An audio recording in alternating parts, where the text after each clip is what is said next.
Iran answered. Ballistic missiles, Shahab variants, Emad, possibly Fatah-1, launched from sites in western and central Iran toward U.S. military positions in the region. Shahed 136 kamikaze drones, hundreds of them, dispatched in swarm patterns specifically designed to saturate point defense systems through sheer volume. The same combination Iran tested in public against Israel in April 2024, documented, analyzed, and now deployed against American assets directly. Tehran's state media ran the launch footage on a loop.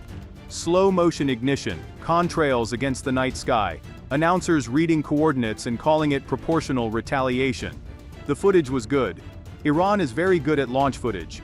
What they did not broadcast, what happened in the minutes after those missiles left Iranian airspace, tells the actual story of this exchange.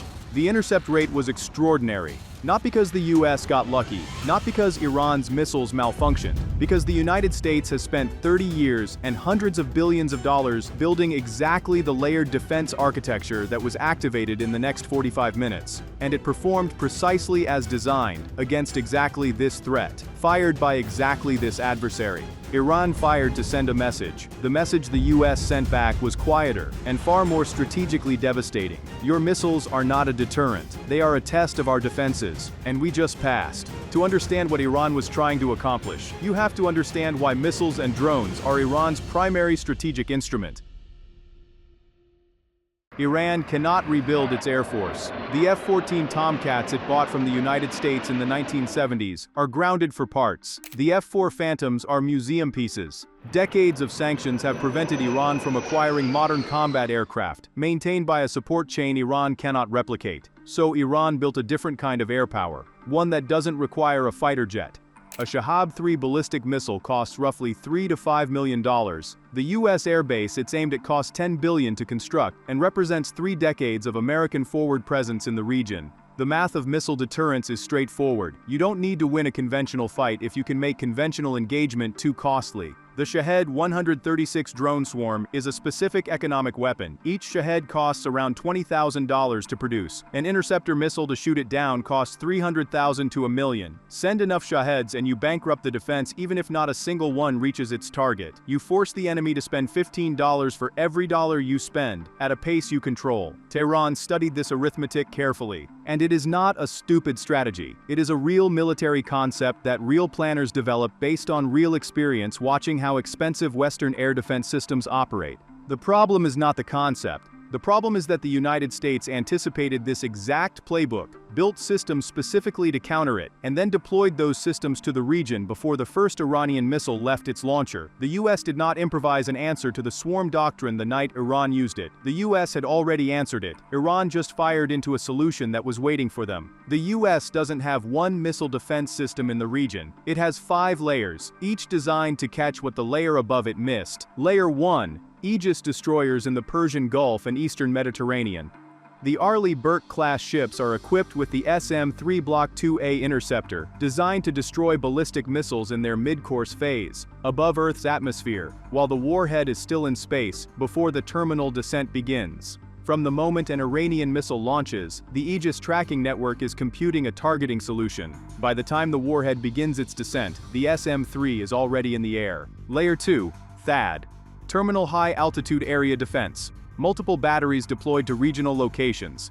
THAAD uses a hit-to-kill warhead, no explosive, just a dense metal projectile hitting an incoming ballistic missile at several kilometers per second. The kinetic energy is sufficient to destroy the warhead on contact. THAAD is effective against the Shahab-class threats Iran operates at any reasonable range to U.S. regional bases. Layer 3, Patriot PAC-3 batteries at every major U.S. installation in the region.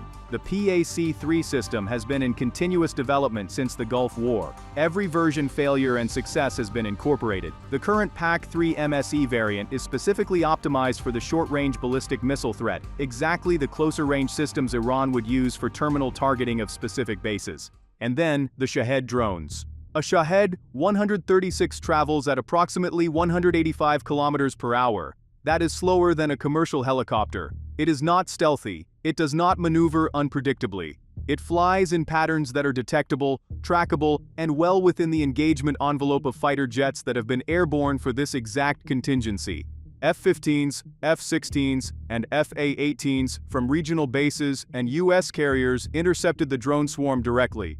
The drone intercept rate was extremely high, consistent with the April 2024 model where 99% of Iranian drones and missiles were destroyed before reaching Israeli territory. The damage assessment, significant from Iran's perspective in terms of resources expended, limited from America's perspective in terms of actual operational impact. Here is the number Iran's military planners need to sit with. Iran has an estimated inventory of 3,000 to 4,000 ballistic missiles, including all variants, all ranges, all accuracy levels. That sounds like a lot. It is their most significant military capability. It is the asset their entire deterrence posture rests on. But here is the asymmetry that changes the entire equation. Every missile Iran fires is a missile it cannot replace quickly. The guidance systems, the specialized propellants, the airframe manufacturing, these require industrial processes that sanctions have constrained for decades. Iran cannot walk into an international market and buy ballistic missile components. It cannot retool a car factory. Every Shahab and every shahed that leaves Iranian territory is gone for months or years in terms of reconstitution time. The US, by contrast, is replenishing its interceptor inventories from a defense industrial base that runs at scale. SM-3 production continues. THAAD interceptors are manufactured in Alabama. Patriot PAC-3 missiles are produced in Texas. The infrastructure that makes these weapons is not in a war zone. It is not under sanctions. It is not constrained by dual-use export controls that block essential components. Iran fires 100 missiles. Some are intercepted by the outer layers. A few get through to inner layers. The US assesses the damage, repairs what can be repaired, absorbs what it can't, and remains operationally functional. Iran's missile inventory is now smaller by 100 rounds it will take a year to replace. Meanwhile, the B-2 at Whiteman, the aircraft Iran cannot track, cannot intercept, and cannot threaten at its home base, carries weapons that target the very facilities Iran would use to reconstitute its missile program, the factory that makes the guidance systems, the production lines that fill the warheads, the underground bunkers where the stockpiles are stored. This is not an exchange between symmetric forces. Iran is depleting a finite strategic reserve against a defense that keeps performing and a strike package that keeps reaching what it aims for. Two conclusions emerged from this exchange: that Iran's military command cannot walk back.